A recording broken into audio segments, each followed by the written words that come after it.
জিনিস মনে রাখবেন, কখনো কখনো লাল খাতার টেপে, রেড ট্র্যাপ আমরা যেটা বলি, we must remove bureaucratic handle. একটা গ্রামে একটা অনেক বৃদ্ধ মানুষ ছিল। তার একটা 25 বছরের মেয়েকে খুব ভালো লেগেছিল। তো সে সেই মেয়েটাকে বিয়ে করলো টাকার লোভ দেখিয়ে। মেয়েটাও বিয়ে হয়ে গেল। তারপর ফুলশয্যার রাতে বুড়োটা খুব কষ্ট পেয়েছিল, কষ্ট পেয়ে মারা গেল। তোমরা ভাবছো এই গল্পটা আমি এখন কেন বলছি, তো এই লাল খাতার সাথে এই গল্পের কোনো মিল নেই। যেমন করে পশ্চিমবঙ্গের সাথে শিল্পের কোনো মিল নেই, সেই রকম ভাবে। হে বাঙালি, হ্যালো বাঙালি, নমস্কার বাঙালি, কেমন আছো তোমরা সবাই? আশা করি অনেক অনেক ভালো আছো। তো আজকে একটা নতুন ভিডিওতে তোমাদের সবাইকে অনেক অনেক স্বাগত জানাই। আজকে আমরা কথা বলবো দিদির অনেক বড় বড় জ্ঞান নিয়ে। আজকে আরও কিছু শুনবো দিদির হিন্দি বলা, সেটা একটা নেক্সট লেভেলের হিন্দি। তোমরা তো সবাই জানো দিদি কেমনভাবে হিন্দি বলে। আজকে আরও নেক্সট লেভেলের শুনবো। চলো আর বেশি না আমাকে ফাট, আজকের ভিডিওটা শুরু করা যাক। কোনো ইন্ডাস্ট্রি করবার জন্য কেউ কিছু চাইলে দেবেন না। তার মানে দিদি তুমি আজকে ওখানে বসে স্বীকার করছো যে তোমার নেতা নেত্রীরা এরা হচ্ছে কোনো কিছু কাজ করতে গেলে চায় টাকা। তুমি আগে থেকে সাপোর্ট করে দিচ্ছ যে হ্যাঁ তোমরা টাকা চাইবে না, মানে তুমি প্রমাণ করতে চাইছো যে তোমার দলের লোকেরা চোর। এটা একটু বেশি হয়ে গেল না দিদি? প্রয়োজন নেই। গভর্নমেন্ট যখন কাজ করে কারো কাছ থেকে নিয়ে নয়। তো দিদি গ্রামের ভেতর দিয়ে যে পিচ রাস্তাগুলো যায়, যেগুলো 2 ফুট খোলার কথা সেগুলো 1 ফুট করে খুলে গাড়ি তেলের টাকা ঝেড়ে দেয়। তারপরে হচ্ছে তোমার গ্রামে কোনো একটা বিল্ডিং বানানোর টাকা এলে সেখান থেকে ঝেড়ে দেয়। রডগুলো দেয় 8-এর রড, যেখানে তুমি দিচ্ছ 16-র রড।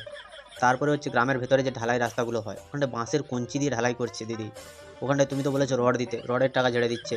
পায়খানা আসছে, প্যানের টাকা ঝেড়ে দিচ্ছে। তো ভাবো তুমি, এরা তো না দিলেও জ্বালা। রাত্রিবেলা ঘরের সামনে এসে মদ খেয়ে বমি ফমি করে দিয়ে চলে যায়। কি জ্বালায় পড়লাম। 1 টাকাও নেওয়া অপরাধ। লোকাল কিছু বিচার করলে না হলে হবে না, কমপ্লেন করুন আমাদের। হ্যাঁ দিদি, সে যে দিদিকে বলতে ফোন করেছিলাম একবার আমি। তো ফোন করার পরে সে তুমি তো কখনো ফোন ধরোনি, আর যারা ফোন ধরেছিল তারা তোমার সাথে কোনো রকম কোনো কানেকশন নাই। ওরা বলছে আমি কমপ্লেন লিখে নিচ্ছি। লিখে নেওয়ার পরে সে খাতাকে ছিঁড়ে মনে হচ্ছে ঠোঙা বানিয়ে বেচে দিয়েছে। কারণ ওদেরও তো পয়সার অভাব আছে বলো। এই জগতে হাই সেই বেশি চায়, আছে যার ভুরি ভুরি। রাজার হস্ত করে সমস্ত কাঙালের ধন চুরি। এই রাজাটা হচ্ছে ভাইপো। আমাদের 1 লক্ষ টার্গেট, এবং আমি আপনাদের বলবো আমার 11টা অঞ্চলের মধ্যে যে অঞ্চল ভোটার লিস্ট অনুযায়ী, ভোটার সংখ্যা অনুযায়ী যে অঞ্চল প্রথম লিড দেবে, সেই অঞ্চলকে আমরা 1 লক্ষ টাকার পুরস্কৃত করব। তো এই যে টাকাগুলো যে পুরস্কৃত করবে, এই টাকাগুলো কি তোমার বাবা কি তোমার নামে করে গেছিল, না এই টাকাগুলো মানুষের গাঁড় মেরে খাওয়া টাকা? তুমি একটা আমাকে কথা বলো, এত যে টাকা তুমি বেরোবে বলছো, এত টাকা কোনোদিন তোমার বাবা তার জন্মে দেখেছে? তোমাদেরকে তো চুরি করা পয়সায় মানুষ করেছে, তোমরা মানুষ হয়েছো, তোমরা বড় বড় সব চোর হয়ে গেছো। টাকাগুলো কি তোমার বাবা কি তোমাকে বলেছে যে একে ওকে দিয়ে দিবি বা দিদির কাজে লাগাবি? এই টাকাগুলো আসবে কোথা থেকে?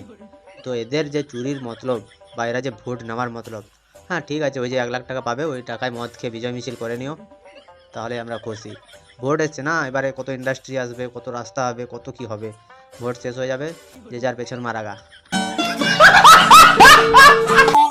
এই যে টোটাল বুথ, এই অঞ্চল 11টা অঞ্চলের মধ্যে যত বুথ থাকবে, সেই বুথের মধ্যে সব থেকে ভোটার লিস্ট অনুযায়ী সেরা লিড যে বুথ দেবে, সেই বুথের বুথ সভাপতি এবং সেই বুথের পঞ্চায়েতের সদস্য বা সদস্য, তাকে সেই দিন ওইখানটায় পুরস্কৃত করব।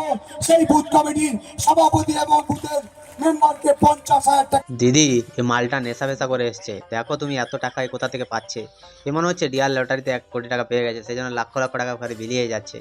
তোমাকেও বলবে যে তুমি যদি এবারে মুখ্যমন্ত্রী হতে পারো, তোমাকেও 2 লাখ টাকা দেবো, আর তুমি আমার কথা শুনে চলবে।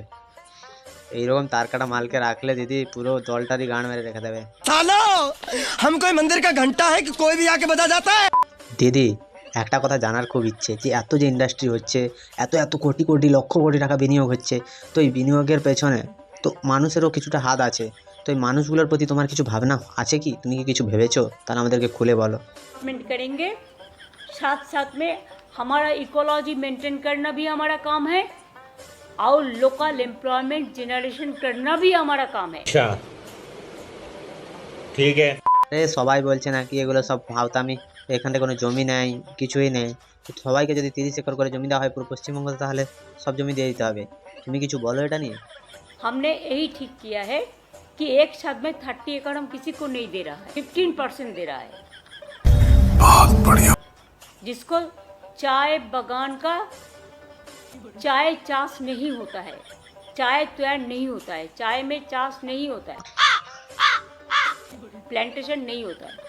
ও এবারে বুঝেছি যে এখানটায় চাষ হয় হয় না, জমি খালি, কিছু বুঝতেই পারছি না। হ্যাঁ না,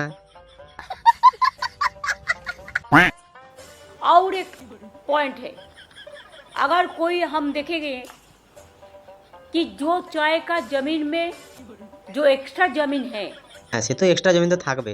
দেখো চা বাগানে যারা কাজ করে তাদের হাগার জন্য তো জায়গা রাখতে হবে না, যে ওরা যে পুরো মাঝখানে চলে যায় কাজ করতে করতে, তো সেখান থেকে হাঁকতে আসা খুব কষ্ট হয়। সে হাগার জন্য জমিন রেখেছে, সেই জমিনগুলো শুধুমাত্র পায়খানা করার জন্য, ওখানে কিছু নেই, চা গাছ ফাছ কিছু নেই।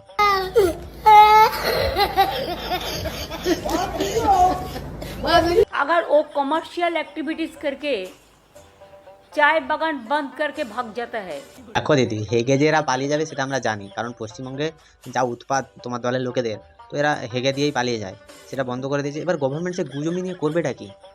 तो उसको जो कमर्शियल के लिए हम जो लैंड दिया है वो भी स्टेट गवर्नमेंट उसको ले आएंगे। দিদি বলছি ওই পায়খানা করা জমিগুলো কি আমি পেতে পারি? তো তুমি যদি দিতে চাও তো আমাকে একটু দেখবে যদি দেওয়া যায়, গরিব মানুষ তো কিছু করে খাওয়ার চিন্তা ভাবনা আছে। চা বাগান কিন্তু একবারও কম্প্রোমাইজ করা হবে না,